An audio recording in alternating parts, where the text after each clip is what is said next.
Imagina a seguinte cena. Um grupo de estudantes universitários geniais.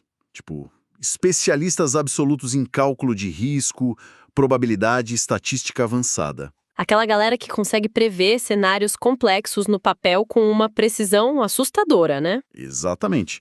Agora imagina esses mesmos prodígios sentados numa mesa de cassino, perdendo dinheiro a rodo, completamente cegos para o fato de que as chances matemáticas estão, tipo, esmagadoramente contra eles. Nossa, é muito irônico isso.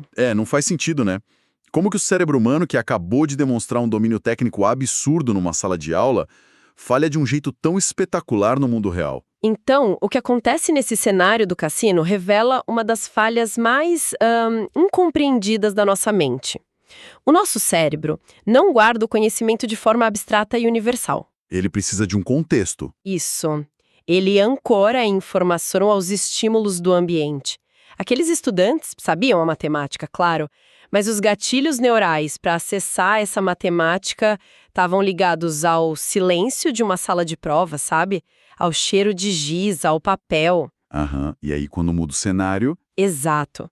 No momento em que eles foram expostos a luzes piscantes, barulho de fichas, estresse emocional, a ponte de acesso a esse conhecimento simplesmente sumiu. Deu branco. Caramba. E é exatamente esse abismo, sabe, entre a teoria e a realidade que a gente vai investigar a fundo hoje. O objetivo do nosso mergulho aqui é desvendar por que a gente investe horas intermináveis em estudo formal, treinamento de empresa ou naqueles aplicativos de celular, só para descobrir que a gente é totalmente incapaz de aplicar aquilo quando a vida real exige. Pois é, o foco de hoje é um conceito implacável, muitas vezes desconfortável, mas que é o atalho definitivo para a maestria, a prática direta. Nossa, esse tema é fascinante. Muito. E para entender o poder absurdo disso, a história de um recém-formado chamado Vatsal Jaiswal é tipo o ponto de partida perfeito. Com certeza. O caso do Jaiswal é emblemático porque ilustra aquele choque violento que quase todo mundo sofre ao tentar ir do mundo acadêmico para o mercado de trabalho, né? Ele estudou 4 anos, primeiro na Índia, depois no Canadá, para virar arquiteto. Estudou pra caramba, absorveu a teoria toda, pegou diploma. Só que a formatura dele caiu bem na época da crise econômica de 2007. Nossa, um cenário brutal. As empresas estavam demitindo gente com décadas de experiência. Contratar um novato era um risco que ninguém queria correr. E muitos colegas dele simplesmente desistiram. Mas ele começou a bater de porta em porta, tentando a sorte. E a resposta era sempre um não bem sonoro. Mas a grande sacada é o que ele descobriu quando foi investigar o porquê dessas rejeições, né? Porque a culpa não era só da economia global quebrando. Não era.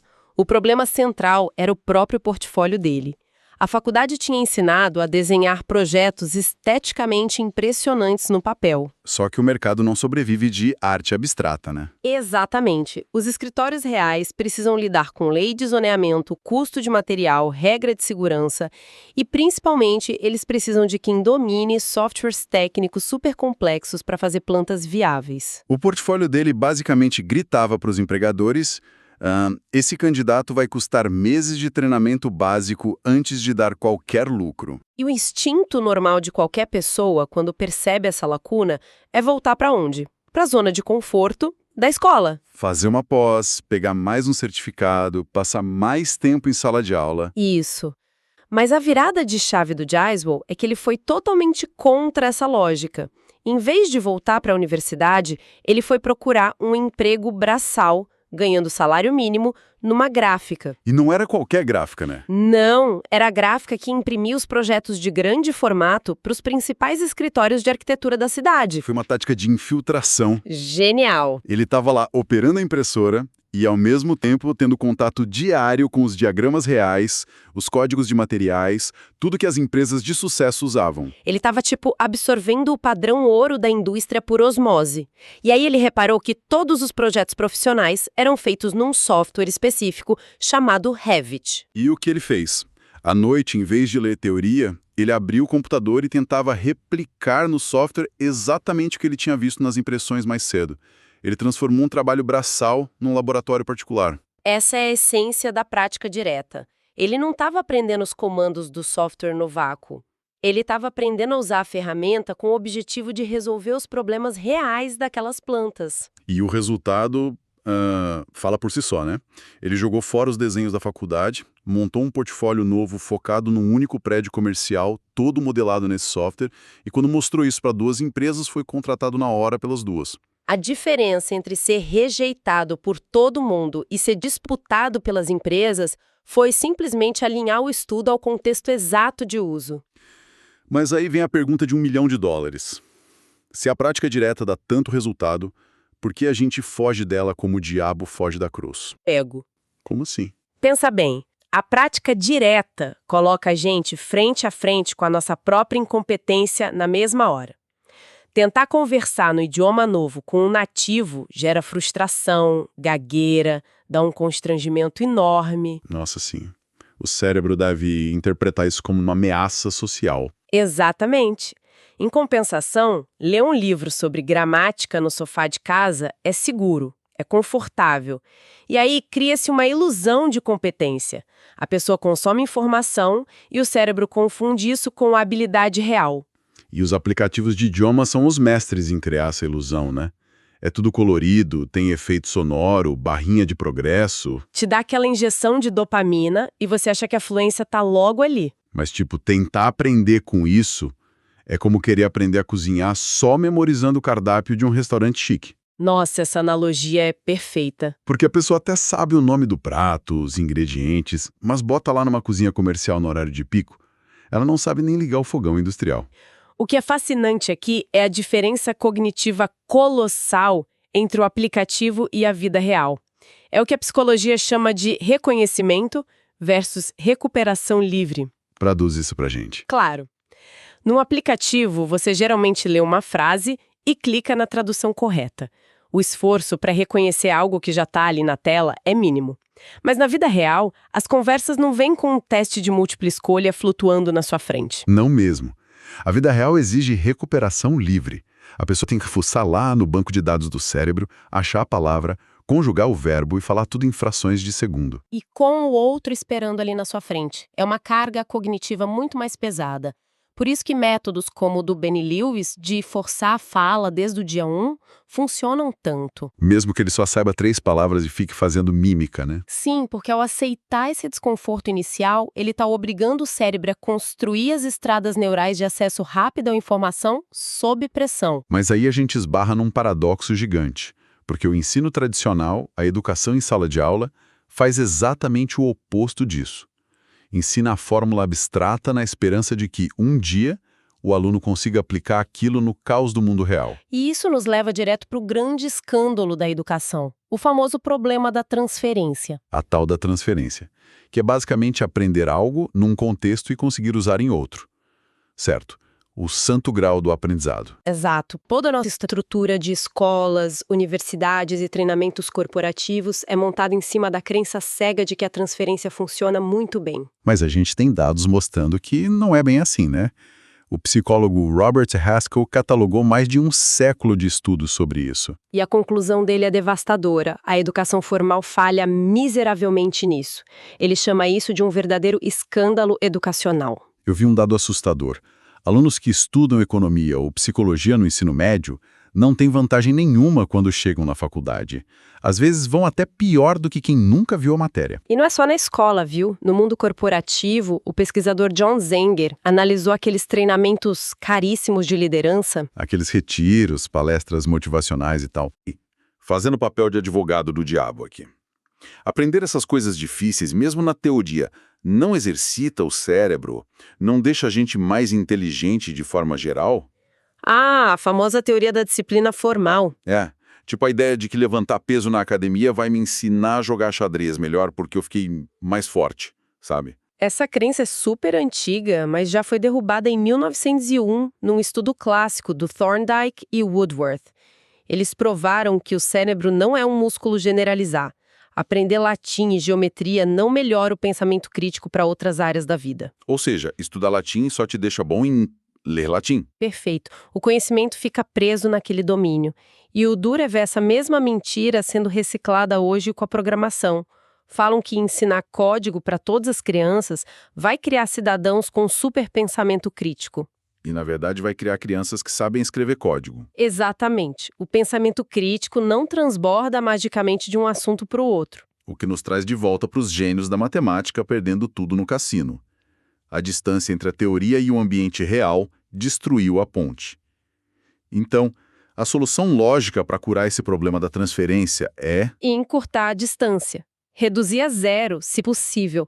E é por isso que o princípio da prática direta de seguir sempre em frente é tão poderoso. Porque se a gente aprende já no ambiente de uso, não tem distância, né? Não tem que traduzir teoria para a prática. Isso. E o segundo ponto é que o mundo real tem detalhes muito sutis que livro nenhum ensina. Eu adorei aquele detalhe do aprendizado de idiomas que a gente viu nas fontes. A habilidade do saque rápido de dicionário. Nossa, isso é muito real. A pessoa está lá conversando num país estrangeiro, falta uma palavra. A habilidade real não é só saber a gramática. É conseguir puxar o celular do bolso, abrir o tradutor, achar o termo e jogar de volta na conversa em 3 segundos para não matar o ritmo do papo. E nenhuma escola ensina essa dinâmica, né? É sobrevivência pura. Mas, se conectarmos isso com a visão geral, a transferência não é impossível, né? Não, não é impossível. Ela só é paradoxal. Ela falha quando a gente força, mas quando o conhecimento atinge um nível muito profundo, o cérebro começa a reconhecer padrões. Como o lance de aprender a andar de patins de rodinha depois de já saber patinar no gelo. E isso, a mecânica corporal e o equilíbrio são quase idênticos, então flui.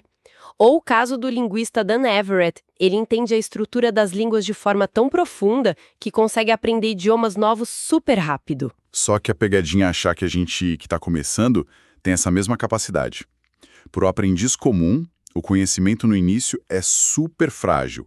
Ele fica colado no lugar onde a gente estudou. Com certeza. Por isso, a única estratégia segura é construir a base já no terreno definitivo. Beleza. Então, pensando em quem está ouvindo a gente e quer resultados práticos, como que a gente desenha a nossa própria prática direta se não dá para simplesmente arrumar um emprego na gráfica, igual o de visual? Existem 4 táticas principais que os ultra-aprendizes usam. A primeira é a aprendizagem baseada em projetos. A ideia é estruturar o estudo em torno de criar algo tangível, real. O caso do Eric Baroni é sensacional para ilustrar isso. Ele queria ser desenvolvedor de games. Em vez de fazer 20 cursinhos de design, lógica, trilha sonora separadamente... Ele resolveu construir um jogo inteiro sozinho, o Stardew Valley. Exato. O projeto é que ditava o que ele ia aprender. Se o boneco não andava direito na tela, ele ia lá e aprendia só aquele código específico. O projeto obriga o aprendizado real e filtra o que é inútil. E a segunda tática é a aprendizagem imersiva. É você se cercar do ambiente-alvo, cortando as rotas de fuga. Tipo fazer intercâmbio e não poder falar português de jeito nenhum. Isso. O choque inicial é horrível, mas o cérebro entra em estado de alerta. Ele entende que não é mais um hobby. É sobrevivência social. A adaptação vem muito mais rápido. E na tecnologia, isso seria entrar logo naquelas comunidades de código aberto, né? Onde programadores do mundo todo criticam e testam seu trabalho na hora. O feedback loop é instantâneo. Mas aí eu te pergunto, e se a habilidade for pilotar um avião ou fazer uma neurocirurgia, ninguém quer uma prática direta letal no primeiro dia. Com certeza não. E é aí que entra a terceira tática, o método do simulador de voo. A chave não é a realidade física do ambiente, mas a realidade cognitiva. Realidade cognitiva. Explica melhor. Num simulador de voo, o que importa não é só o painel piscar, é que o cérebro do piloto sente a mesma pressão, o coração acelera igual, ele tem que tomar decisões em frações de segundo como numa pane real. Entendi. E trazendo isso para o dia a dia? Fazer aulas de conversação por vídeo no Skype antes de viajar para a França, a videochamada não é as ruas de Paris, mas ela é um simulador cognitivo muito melhor do que ficar lendo cartões de vocabulário em silêncio. Gera a mesma pressão social de responder rápido. Perfeito. E isso nos leva para a quarta tática, que eu acho que é onde a coisa fica realmente interessante. A abordagem exagerada. Essa é pesada. É você calibrar a dificuldade de propósito lá em cima. É a velha tática de correr com pesos amarrados no tornozelo. Quando você tira os pesos na hora da prova, parece que está voando. Exatamente. A história do Tristan de Montebello é um ótimo exemplo. Ele queria competir no Campeonato Mundial de Oratória. O normal seria testar os discursos no clube lá de oratória dele, que é um ambiente super educado, onde todo mundo aplaude. Mas a polidez engana, né? Muito. Então o que ele fez? Foi treinar com adolescentes de ensino médio. Nosso público mais cruel possível. Pois é, adolescente não tem filtro. Se tá chato, eles pegam o celular. Se a piada é ruim, reviram o olho. Foi um feedback brutal. Quando ele foi pro palco do campeonato mundial, encarar adultos engravatados foi moleza. Teve também o Vishal Maini, que estudava mecânica e inteligência artificial, com a meta de conseguir debater o assunto com especialistas e com leigos, em vez de só focar em passar numa prova escrita. O sarrafo é muito mais alto. Resumindo, encarar a frustração e aumentar a dificuldade no ambiente real é o único jeito de matar o problema da transferência. Mas tem um lembrete crucial aqui. Qual? Fazer a prática direta uma vez só não cria um mestre. Aprender no ambiente certo é o passo 1. O próximo princípio indispensável para fixar isso é a repetição, que rende um mergulho inteiro só sobre isso. Com certeza. Então, para amarrar tudo que a gente falou, o caminho indireto dos aplicativos divertidos e das videoaulas no sofá é confortável, mas é ineficiente. A verdadeira vantagem competitiva, o atalho para não perder tempo, está em encarar a realidade de frente, seja fazendo um projeto, fazendo imersão, simulando sob pressão ou exagerando na dificuldade. É desconfortável, mas é aí que a mágica acontece. Exato. E para fechar a nossa investigação de hoje, eu quero deixar uma reflexão aqui, conectando esse escândalo da educação com a história do portfólio do Jaiswal. Pensa comigo.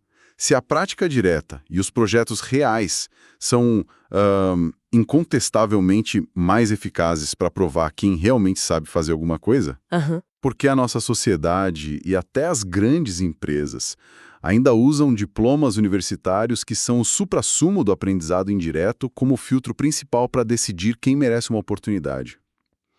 Imagina como o mundo mudaria se a gente começasse a avaliar o potencial puramente pela capacidade da pessoa de executar a prática direta. Fica a reflexão.